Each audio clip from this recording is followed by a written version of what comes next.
everyone. My name is Linda Digwo, and I'll be taking over today's Youth Corner.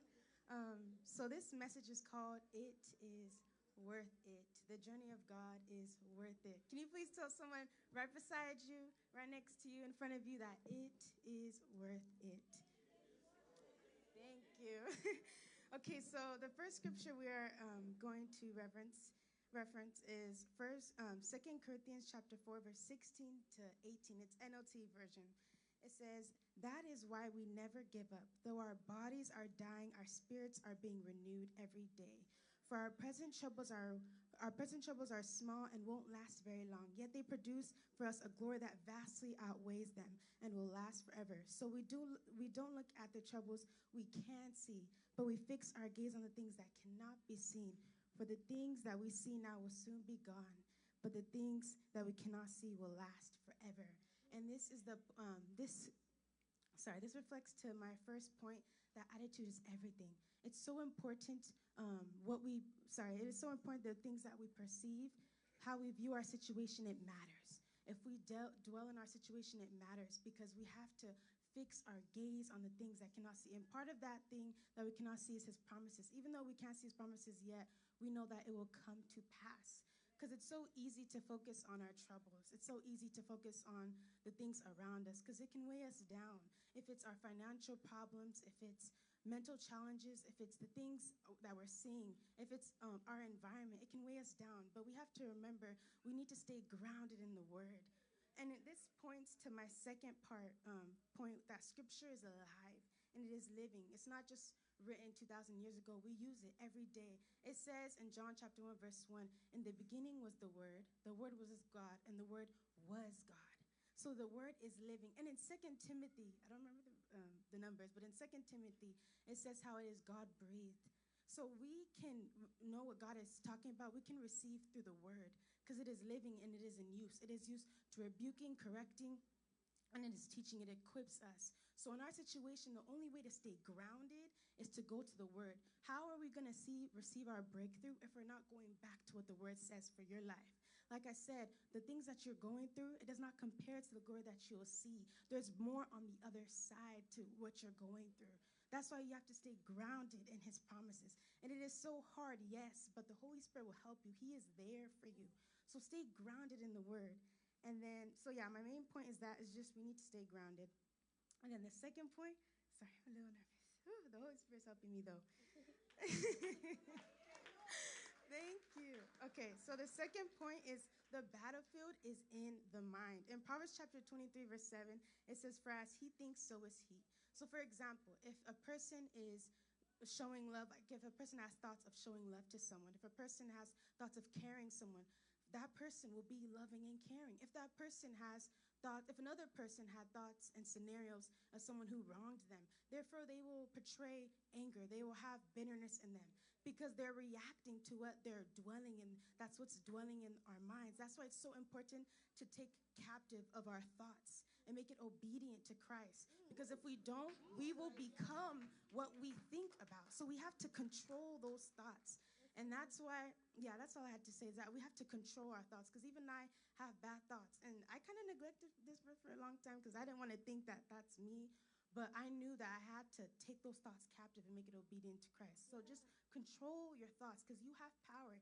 We are heirs of Christ Jesus. So therefore, we have power and authority to control those thoughts. Because the enemy will input thoughts in your heads that are lies. But you have to make sure that you hold them captive and make it obedient to Christ. And then, the last point, my main point, is, believe it or not, it is all for a reason. So this is a little bit personal, but I want to encourage someone today. And sorry if I get a little emotional, because it was a lot for me. But in 2022, I went through a lot. I went through emotional scares. I had sleepless nights because the enemy was attacking me. I was being pressed down every time I slept. I was questioning my existence. I had anxiety. And the enemy was just arousing fear into my mind, and I was letting him, because I didn't know the power I had in Christ Jesus. And then I used so many verses throughout that entire year, and also 2023. I used so many verses, but one verse that kept me strong is this verse. It's 1 Corinthians chapter 10, verse 13, New Living Translation. I really love that translation. The temptations in your life are no different from what others experience, and God is faithful. He will not allow the temptations to be more than you can stand. When you are tempted, he will show you a way out that you can endure. And in the back of my mind, when I was trying to meditate in this verse, I knew that I kind of didn't believe it that much entirely. It is important to believe in Scripture. That's how it is activated. And that's how it's implemented into reality, because you have to believe it. And then you will see things coming and you will see things happening for your life if you actually walk in Scripture by believing in it so it can be activated. But anyways, I was going to say, so throughout that year, I was trying to dwell on this verse, but in the back of my mind, I didn't really kind of believe it entirely. But I had to know that when I gave God my situation, he made it bearable. The way out is God. And that's the point of the scripture. Like, we can't go through things on our own. We can't bear the situation because we need to give it to God. Get out of that driver's seat, step into the passenger seat, and let God take that wheel so you know that he will get you through that situation. I was able to get through my anxiety. I was able to get through that sadness. I was able to sleep because I had to know that when I gave it to God, he made it bearable. And sometimes you have to know that the things you go through, it will strengthen you. But you have to know, I had to know that you're the power I had in Christ Jesus. I had to carry Luke chapter 10, 19, and let it dwell in my heart that we have received dominion over any evil force and that we have the power to walk over snakes and scorpions and take heart because even the evil spirits submit to you. That's the power, the authority that Christ has given you, being heirs of Christ Jesus. So take that authority today. I want to encourage someone that your situation will not be the end. You will get through it. You will see the other side. And I want to encourage someone today.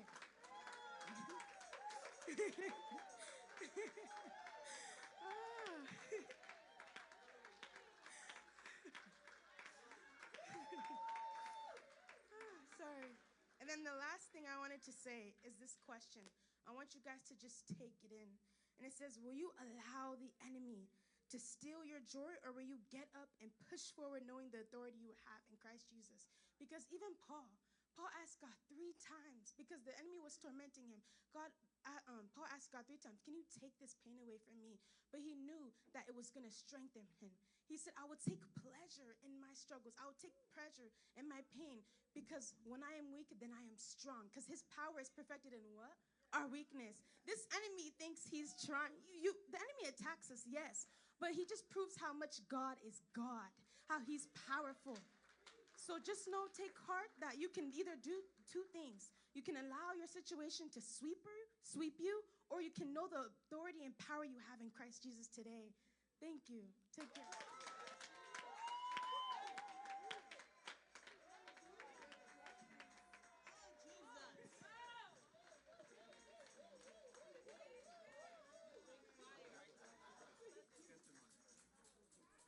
Hallelujah.